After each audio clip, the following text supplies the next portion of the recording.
காலை வணக்கம். இந்த மாதிரி எல்லாம் வாழைப்பழம் வீட்டில் வேஸ்ட்டாக போச்சுன்னு கவலைப்படாதீங்க. இது வச்சு சூப்பராக ஒரு ஸ்நாக்ஸ் குழந்தைங்க ஸ்கூல் விட்டு இப்போ தான் வந்திருக்காங்க. நம்ம செஞ்சு தரலாம். இது பாருங்க, தோல் நினைச்சா உள்ள பழம் நல்லாயிருக்கும். அதனால் நீங்கள் சரி கொலன்னு ஆயிடுச்சுன்னா அது வேஸ்ட்டே பண்ணாதீங்க. ஒரு 1/4 மணி நேரம் தான் அந்த ஸ்வீட்டு செம்ம டேஸ்ட்டாக இருக்கும். நல்ல பழமாக இருந்தால் கையிலே பிணைஞ்சு விட்டுக்கோங்க. இல்லை அந்த ஸ்டிக் மாதிரி அதை வச்சு இது பண்ணுங்க. இல்லைன்னா ஜாரில் போட்டு ஒரே ஒரு ரோல் அடிச்சிங்கன்னா வந்துடும். பாருங்கள், நாங்கள் நல்லா கொலன்னு ஆயிடுச்சு. ஆனாலும் நம்ம சால்ட்டு கொஞ்சமாக போட்டுக்கணும். சும்மா ஒரே ஒரு சிட்டிகை சால்ட்டு. அந்த இனிப்பு நல்லா தூக்கி கொடுக்கும், டேஸ்ட்டு நல்லாயிருக்கும். இந்த சேனல் பார்க்கறதுக்கு முன்னாடி ஈஸ்வரி விலாக் ஆஃப் என் சேனலுக்குள்ளே போய் லைக் பண்ணுங்கள், கமெண்ட் பண்ணுங்கள், ஷேர் பண்ணுங்கள். புதுசாக பார்க்குறவங்க ஒரே ஒரு சப்ஸ்கிரைப் பண்ணி விடுங்க. நிறைய பார்க்குறீங்க, பார்க்கல அப்படியே பட்டனை தட்டி ஒரு லைக் பண்ணி விடுங்களேன். ரொம்ப சந்தோஷமாக இருக்கும்.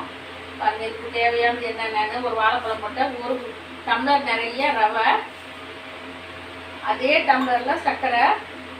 உங்களுக்கு சர்க்கரை கம்மியாக வேணுன்னா கம்மியாக போட்டுக்கோங்க. இதில் 1/2 டம்ளர், அந்த டம்ளர்லேயே 1/2 டம்ளர் மைதா.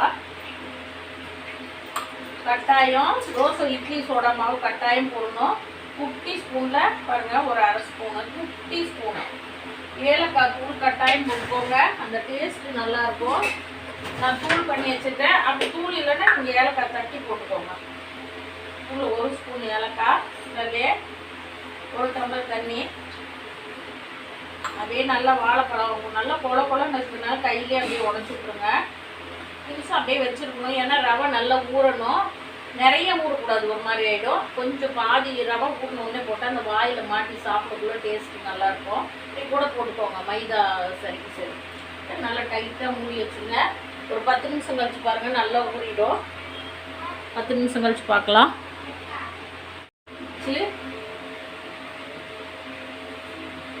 நல்லா கெட்டியாக நல்ல மாவு பாருங்கள், கெட்டியாகிடுங்களா?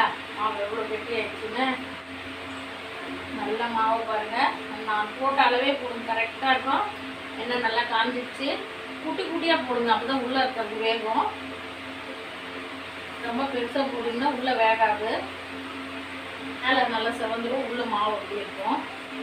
நல்ல டேஸ்ட்டாக சூப்பராக இருக்கும். வாழைப்பழம், ஏலக்காய், இந்த வாசனையே நல்லா இருக்கு பாருங்கள். குட்டீஸுங்கெல்லாம் ஸ்கூல் விட்டு வந்து இந்த மாதிரி நம்ம செஞ்சு கொடுத்தோம்னா நல்லா விரும்பி சாப்பிடுவாங்க.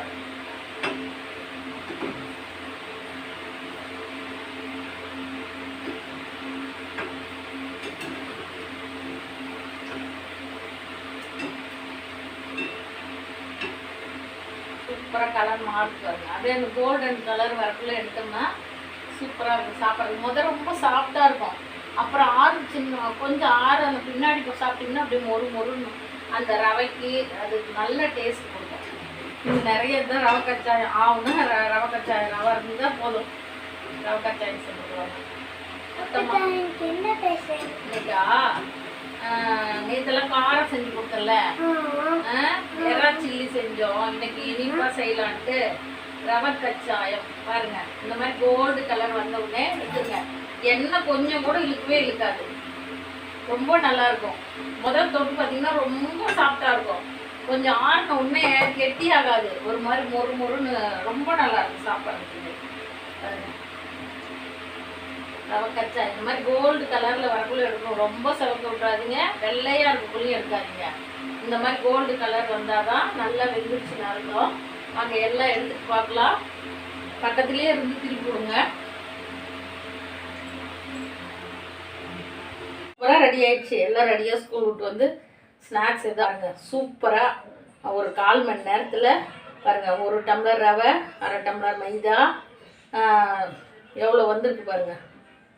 வாழைப்பழம் 1 நல்லா போட்டு சர்க்கரை போட்டு நல்லா செஞ்சுக்கோ. இதுக்கு செய்யறது 1 டம்ளர் ரவை, 3/4 டம்ளர் மைதா, 1 டம்ளர் சர்க்கரை கம்மினா 3/4 டம்ளர் வச்சுக்கோங்க. ஏலக்காய், வாழைப்பழம் 2 போட்டு எல்லாம் நல்லா பணிஞ்சு கொஞ்சம் தண்ணியாக மூடி வச்சிடணும். ஒரு 20 நிமிஷம் கழிச்சு எடுத்து பார்த்தீங்கன்னா நல்லா அது வந்து ஒரு பதத்துக்கு வந்துடும்.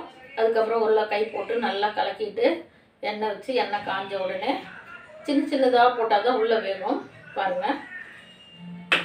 இது எடுத்த உடனே சாஃப்டாக இருக்கும். அப்புறம் அப்படியே மொறுன்னு சாஃப்டாக அப்படியே மொறுன்னு இருக்கும்.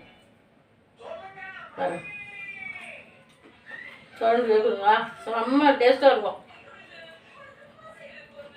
நீங்கள் இந்த மாதிரி செஞ்சு பாருங்கள். தோசை நம்ம இட்லி தோசைக்கு போடுற சோடா மாவு ஒரு சின்ன ஸ்பூனில் ஒரு ஸ்பூன் போட்டுக்கணும், குட்டி ஸ்பூனில். செம்ம சூப்பராக இருக்குது பாருங்கள். எண்ணெய் கொஞ்சம் கூட இல்லை இழுக்கல.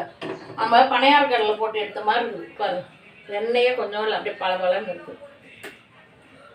நீங்களும் இது மாதிரி செஞ்சு சாப்பிட்டு பார்த்துட்டு எனக்கு கமெண்ட் பண்ணுங்கள். வாங்க, சூப்பராக சாயந்தரம் ஸ்நாக்ஸு ரெடி ஆகிடுச்சு. பிள்ளைங்களுக்கெல்லாம் கொண்டு போய் கொடுக்கலாம்.